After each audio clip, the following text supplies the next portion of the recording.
ستافی نوێی دەستگای خێرخوازی بەخشین بە ئامادەبوونی بەرپرسانی دەستگاکە لە شار و شارۆچکە جیاوازەکان کۆبوونەوەیەکی گشتگیریان بۆ داڕشتنی پلانی 4 ساڵی داهاتوو ئەنجامدا.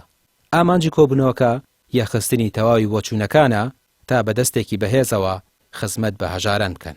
ئومێدوان وایە ئینشاءڵڵا هەیکەلیەک بێ لە خزمەت فەقیر و هەژارە بێ و دەستێکی ئەمین بێ وەکو لە چەند ساڵی ڕابردووشە دەستێکی ئەمین بووە بۆ پەیوەندی نێوان خێرخوازان و هەژاران و پاشان ئێمە باس لەوەش کراوە کە لە مەودووە پەیوەندیەکانی دەرەوە زیاتر گرنگی پێ بدرێ بۆی بتوانین لە ڕێکخراوە خێرخوازیە نێودەوڵەتیەکانەوە داهاتی زیاتر و پرۆژەی زیاتر بێنین خزمەتی زیاتر بە هەژارانی وڵاتەکەمان بکەین. لای خۆیەوە بەرپرسی مەکتەبی ڕێکخراوە خێرخوازیەکانی کۆمەڵی دادگەریش ئاماژەی بۆ کرد کە تەنیا لە مانگی ڕەمەزانی ڕابردوو زیاتر لە 2 ملیار دینار بەسەر خێزانەکەم دەرامەتەکاندا دابەش کراوە.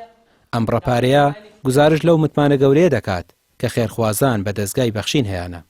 لە مانگی ڕەمەزان سوپاس بەخوای پروردگار بەسەرکەوتووی تێمان پڕان الحەمدولله کە توانیمان 2 ملیار و 641 میلیۆن و 180 هەزار دینار بە پێی و راپۆرتانی بەدەستمان گەیشتووە لە ڕێی خێرخوازانەوە دابەشی بکەین بەسەر خەڵکی هەژار و کەم دەرامەتە کە بەڕاستی ئەوە جێی دڵخۆشیە بۆ هەموو لایەک بۆ ئەمیلەتەی ئەمە کە الحەمدولله دەستی لە خێرایە سوپاس بۆ خێرخوازان و سوپاس بۆ نووسینگەکانمان کە الحەمدولله مانگی ڕەمەزانمان بەسەرکەوتووی تێپەڕان دڵی هەژاران و فەقیران و کەم دەرامەتانمان خۆش کرد بەڵام ئەوەی کە جێی نیگەرانی هەمیشە ئەیڵێنەوە خەڵکێکی زۆر ماوە هەمیشە لای ئێمە کە چاوی لە دەستی ئەم ڕێکخراوانەی ئێمەیە چاوی لە دەست بەخشینە کە بتوانین خی پەروەردگار پشتیوان بێ بە هیمەتی خێرخوازان دەستی خێری ئێمە بگاتە ئەو خەڵکە هەژارە.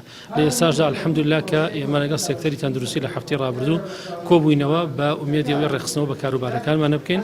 لە ئێستاشە لەگەڵ نووسینگەکانە ئەمڕۆ کۆبووینەتەوە کە ئێستا وێزگەی خۆڕێخستنەوەیە خوا پشتیوان بێ ئینشاءالله تعالی لە وەرزێکی نوێ ئێمە پێداچوونەوە بە کارەکانمان ناکەین و کارەکانمان فراوانترەکەین خوا پشتیوان بێ و تۆکمەتریانەکەین و گەورەتریانەکەین بەشی تری بۆ زیادەکەین چونکە بەخشین ئێستا بەخشینەکەی جاران نییە بەخشین الحەمدولله زۆر گەورە بووە وەجێی ئومێدی خەڵکە.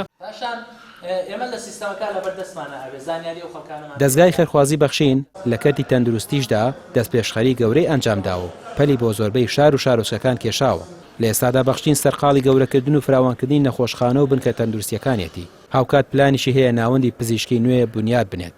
ئەم هەنگاوانەش بەشێکن لە استراتیژی نوێی دەستگاکە بۆ ئەوەی لە 4 ساڵی داهاتوودا نەکرد لە ڕووی دارایی بەڵکو لە ڕووی خزمەتگوزاریە بنەڕەتیەکانیشەوە لە پشتبەستن بە خود و خزمەتی هاوڵاتیان بەردەوام بێت.